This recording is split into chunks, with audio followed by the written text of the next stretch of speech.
Selamat malam para pendengar setia di seluruh Indonesia di Dongeng Aki Rukman. Selamat mendengarkan dan tetap merdeka. Assalamualaikum warahmatullahi wabarakatuh. Bismillahirrahmanirrahim.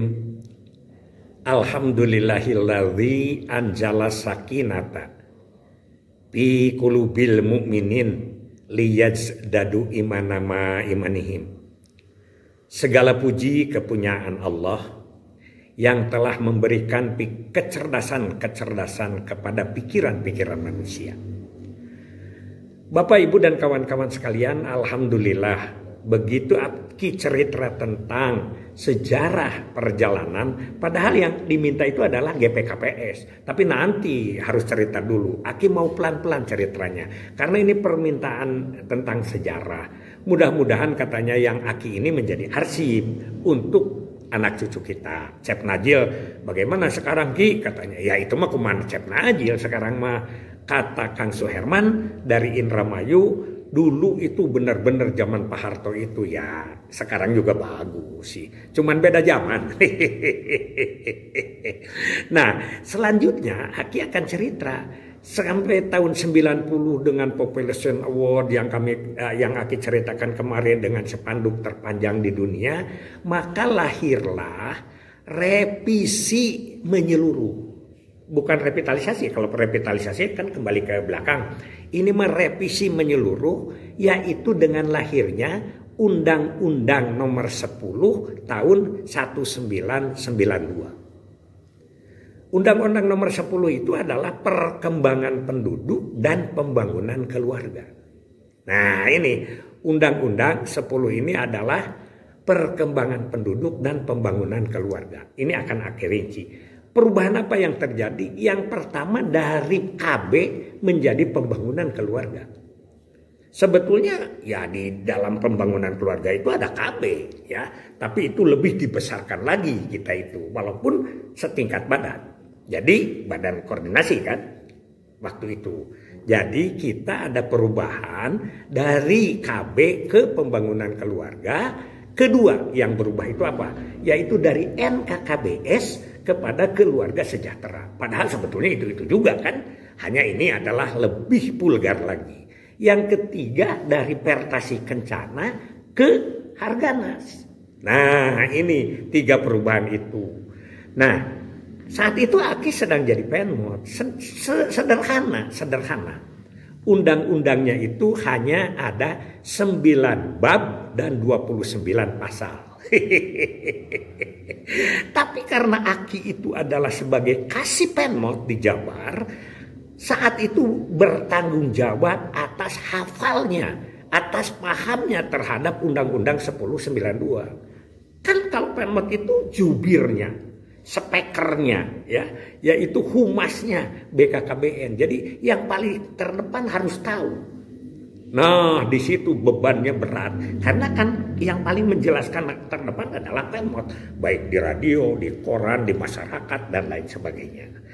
Oleh karena itu Aki punya beban yang cukup berat, tapi alhamdulillah saat itu kan masih bersatu dengan Banten ya. Bersatu dengan Banten, Aki punya pasukan yaitu namanya Kasubsi Penmot. Jadi kalau di Provinsi Kasih tingkat eselon 4, kalau di kabupaten kota Kasubsi eselon 5. Nah, ini mah karena dari 9 bab 29 pasal itu harus hafal di luar kepala, beda dulu mah harus dihafal karena HP-nya belum ada. Kalau sekarang itu main HP aja, tapi hafal tidak. Itu Cep, bedanya di situ aja ya, Cep Najil ya, begitu. Nah, itu bedanya. Jadi harus hafal. Nah, bagaimana cara menghafalkan ini? Nah, ini dulu oleh Aki ya, yaitu dipakai nama-nama yang bagus. Cara-caranya. Apa yang dimaksud dengan 9 bab itu diartikan hamil 9 bulan.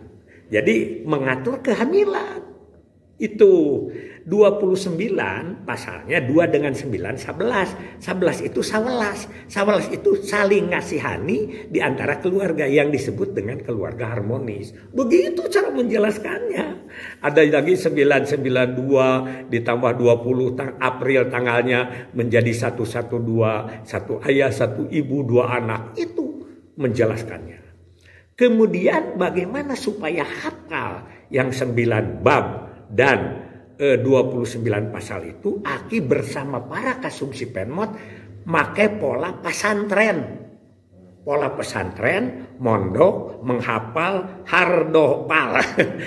Dahar modal, ngapal. Nah, itu di kalau hardolin itu ulin kan gitu. Ini mah enggak. Dahar, modal, menghafal. Itu di cirinya.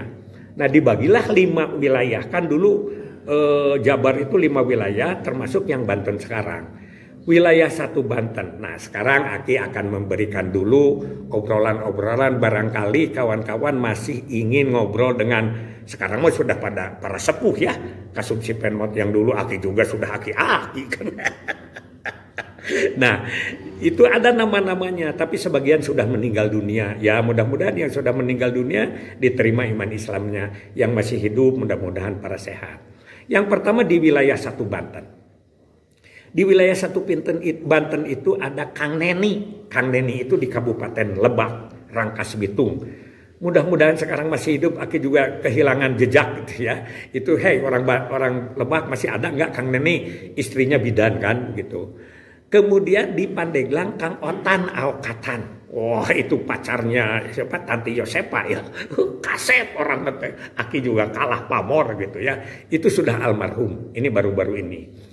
Kemudian di Serang ada Kang Kusnadi. Pernah pindah ke Lampung jadi sekretaris BKKBN Jabar ya. Banten itu apa Lampung. Aki jadi tangtek tokinya. Dan yang di Tangerang malah lupa Aki nanya ke Pak Iman. Itu adalah Nusrin Caniago.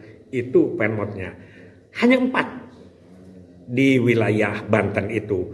Itu pada saat itu belum ada kota Tangerang, apalagi Tangsel segala macam belum ada. 4 kota aja itu, 4 kabupaten aja. Jadi Serang juga belum ada. Di mana menghafalnya? Yaitu di Pantai Carita supaya sepi begitu. Jadi tiap hari baca aja bab 1 apa, pasal 1 apa, pasal 2. Karena pasal 1 saja di bab 1 pasal 1. Bab 1 apa? Ketentuan umum. Bab 9 apa? Penutup. Itu pasti apa. Di bab 1 saja pasal 1-nya itu ada 16 pengertian.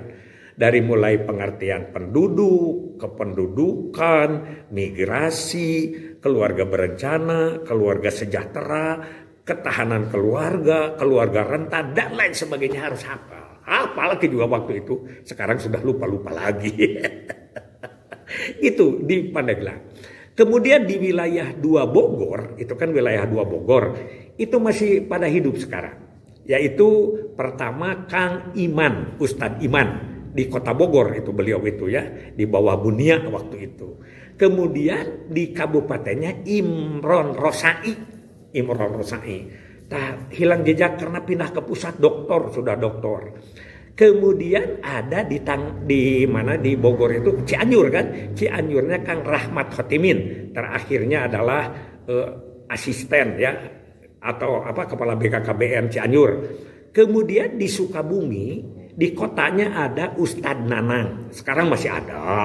Dan yang paling masih gagah adalah di Kabupaten Sukabumi, Nanang Helnawan. Beda, Ustadz Nanang di kota Sukabumi, Nanang Helnawan di Kabupaten Sukabumi. Di mana pesantrennya? 2 hari 2 malam di ujung genteng. Wah, di pinggir laut. Menghafal itu terus. Ya, itu wilayah 2, Bogor. Sekarang wilayah 3. Wilayah 3 itu kan Cirebon tuh. Cirebon itu dari mulai Kabupaten Cirebon itu adalah saudara Husein Fauzan. Husein Fauzan masih ada sekarang, gagah kene. Kemudian kota Cirebon Aki lupa siapa itu. Nanti kalau ya ada ingat-ingatan ya Aki. Kemudian Majalengka itu Kang Rais, Rahmat Iskandar. Si wartawan jago itulah. Sekarang masih ada, tapi katanya sudah tidak pidato di depan umum sekarang mah. Kemudian Kuningannya Kang Uci. Kang Uci, dan Indramayunya Kang Edi Kusdiana.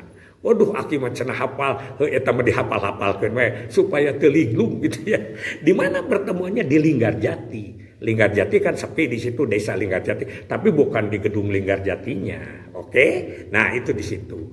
Kemudian wilayah 4. Nah, wilayah 4 itu Purwasuka, Purwakarta, Subang, Bekasi, Karawang. Itu juga baru 4 dulu. Pertama di Purwakartanya ada Kang Yayat almarhum. Jago itu mah disebut lagi si vasektomi.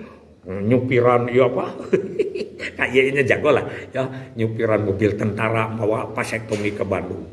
Kemudian di Subangnya Kang Tarbin.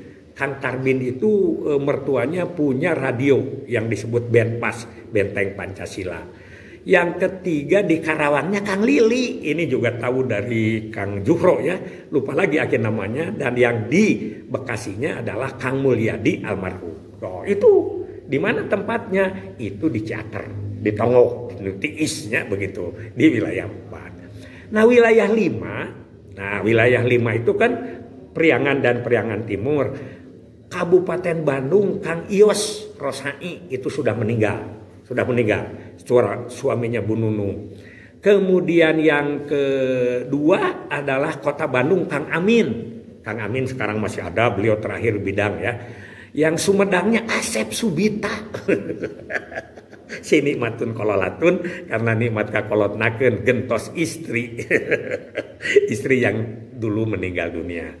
Kemudian yang Garutnya itu Kang Adang, kemudian diganti oleh Kang Asnan Hanan lupa akhir namanya, yang melahirkan Jujun Junaedi menjadi juara lomba tingkat nasional dan menjadi kiai besar.